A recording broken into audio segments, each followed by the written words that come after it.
యుద్ధంలో దెబ్బలు ఒకళ్ళకే తగలవు. ఇంతకుముందు చాలాసార్లు మనం మాట్లాడుకున్నాం. కోర్టులోనైనా సరే, యుద్ధంలోనైనా సరే, గెలిచినటువంటి వాడు ఇంటికి వెళ్ళి ఏడుస్తాడు, ఓడినోడు అక్కడే కూర్చుని ఏడుస్తాడు అన్నటువంటిది.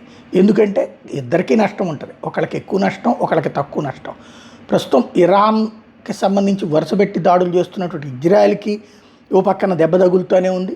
తాజాగా జెరూసలేం మీద పెద్ద ఎత్తున జరిగినటువంటి దాడి, జెరూసలేంలోని ఓల్డ్ సిటీలో పెద్ద ఎత్తున వచ్చినటువంటి పేలుడులు అన్నటువంటిది అనూహ్యమైంది.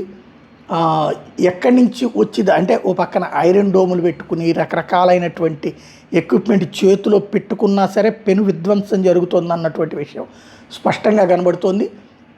ఇజ్రాయెల్కి గట్టి ఎదురు దెబ్బలే తగులుతున్నాయి. గతంలో ఒక్కటంటే ఒక్కటి కూడా ఐరన్ డోముని దాటి వచ్చేది కాదు.